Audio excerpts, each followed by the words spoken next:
Oh man, guys. Oh man, this is a pretty interesting turn of events for Spider-Man. So, it sounds like Spider-Man is officially out of the MCU. Crazy, right? Crazy. So, let's go ahead and get into this article here and figure out exactly what is going on. And there's even talks that Kevin Feige might be done too. Even more crazy. So, let's go ahead and get into this article. Spider-Man out of the MCU if Marvel Sony can't reach deal.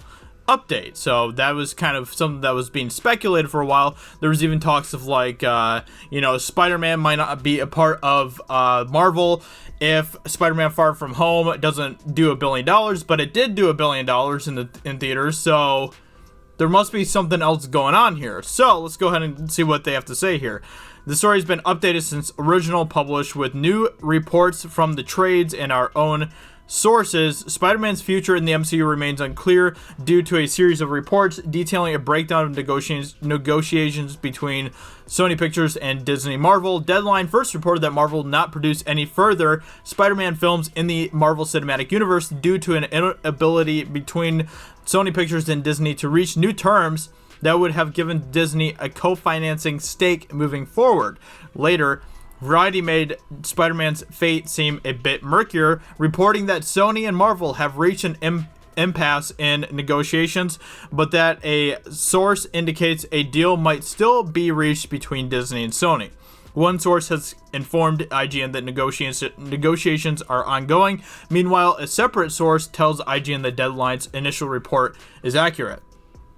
A dispute at the top levels of both companies has essentially resulted in Feige being nixed from future Spider-Man projects if the two sides can't strike a deal, according to Deadline's original report. Disney has asked for a 50-50 co-financing agreement between the two studios on future Spider-Man films. Again, according to Deadline's sources, Sony turned that offer down.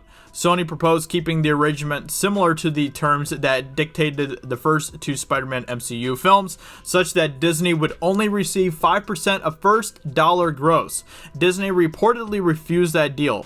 If the two parties don't return to the negotiation table, Tom Holland's Spider-Man would not be expected to appear in any further MCU movies, and presumably Sony's future Spider-Man movies would not be able to mention Iron Man, Thanos, or any storylines relating to the MCU, which would be really, really crazy for Spider-Man moving forward.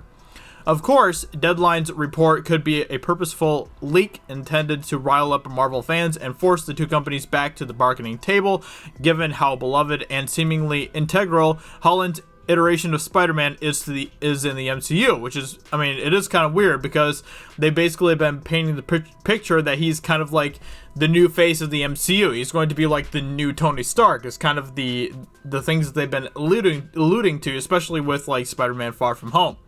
First dollar gross is a practice in filmmaking finances that means a participant earns a percentage of the film's box office revenue on the first day of release. Stars like Leonardo DiCaprio used this practice on Inception, making more than double his usual rate as an actor because of the film's unexpected success. Deadline sources say that Disney CEO Bob Iger had spent the past several months attempting to broker a new agreement for continued Marvel and Sony partnerships. Deadline's sources also say that Sony has reasoned that the studio will manage without Feige. I have some thoughts on that for sure, but let's go ahead and finish this article and then I'll kind of dive into what I think about that. It's easy to see why Sony might play hardball with Spider-Man. Spider-Man Far From Home became Sony's highest grossing film ever in August, reaching $1.109 billion in global box office revenue, beating its previous record holder, the James Bond 2012 film Skyfall. This is also potentially why Marvel Studios declined to announce a new Spider-Man film at San Diego Comic-Con 2019. Sony still holds the screen rights to Spider-Man solo films and is also the distributor, going all the way back to Sam Raimi's 2002 Spider-Man. Marvel, however, owns all the merchandising rights to Spider-Man, so that's a tricky situation for Spider-Man. For sure. Deadline sources state that 2 additional Spider-Man movies are in the works, and that actor Tom Holland and Homecoming and Far From Home director John Watts will still be participating, which is good. He's done a pretty good job with the movie so far. I wasn't a big fan of Homecoming, but he did a fantastic job with Far From Home. Producer Amy Pascal, who has worked on every Spider-Man film universe entry since Homecoming, including Venom and Spider-Verse, will also stay on. Meanwhile, Disney completed its acquisition of 21st Century Fox back in May, spending $71.3 billion to take over the studio's intellectual properties. Those include the multitude of X-Men properties, Deadpool, Fantastic Four, and others, including Alien and Predator and all the ones that they are deciding to reboot as well, which is such a delight, right? Such a delight. It's worth noting that Sony Pictures' 2018 Venom movie managed to gross over $800 million worldwide, and the announced sequel Venom 2 will be directed by Andy Serkis. So that's pretty much it for this article in regards to the whole Spider-Man situation. So, yeah, it sounds like Spider-Man may be done. It sounds like Spider-Man is out of the MCU, which is crazy, which is pretty crazy stuff. Let me see if there's anyone else that's covering this at all in any articles here. Marvel Studios head Kevin Feige reportedly helped Sony with Venom. Spider-Man not lost yet. Marvel and Sony could still reach a deal, which is kind of what they were talking about in this article as well, I was kind of confused about that, but it sounds like that they could possibly still reach a deal, but it's kind of up in the air, it sounds like. So yeah, it's definitely on shaky ground.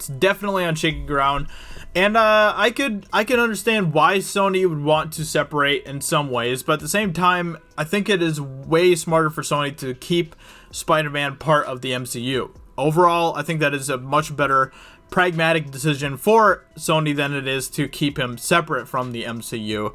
But maybe Disney's demanding too much. Maybe Disney's demanding too much of a percentage of all of that, and so there's always all of that going on behind the background as well. For Spider-Man, I would say I have very mixed feelings about it. On one hand, I like Spider-Man being part of the MCU, and I think that they've done a good job with establishing him in the MCU. But with the way that Marvel is kind of heading in this current direction, where it seems like they're going to be kind of dealing more with woke politics and things like that, it makes me kind of wonder if Sony is better off making Spider-Man his own thing once again in their own universe. And with the way that they have been starting to establish a pretty good Spider-Verse with Spider-Man Into the Spider-Verse and Venom, it kind of makes sense that they would want to kind of continue to go in that direction and build their own Spider-Man Spider-Verse. But on the other hand, Marvel was heavily involved with Venom as well. Kevin Feige, I believe, if I'm not mistaken, helped with Venom. So, with that being said, it's not like Sony has been able to try to do Spider-Man again on their own, and that kind of worries me a little bit. Is Sony capable of doing Spider-Man on their own? So far, they've been having help. Marvel's been holding their hand this entire time. What happens when Marvel lets go of their hand? Are they going to fall over and bruise up their knees and stuff, and maybe in like 5 years reboot Spider-Man again? Or are they going to be able to stand on their own 2 feet? That's kind of the question that we have right now.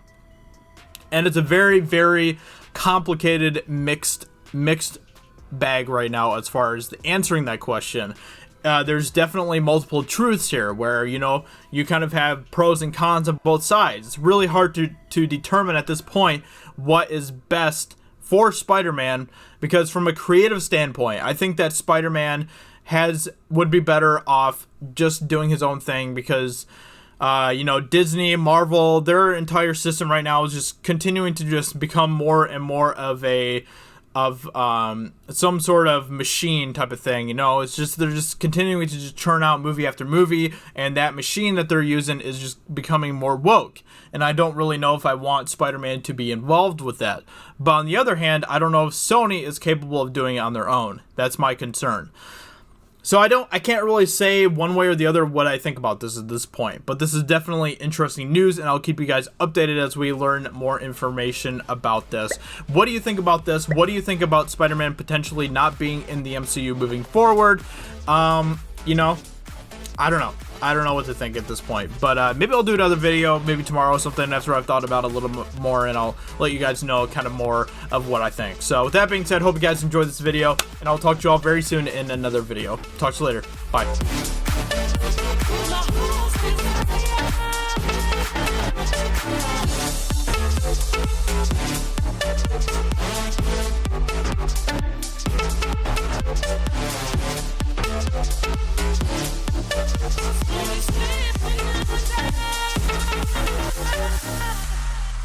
With my heart's desire.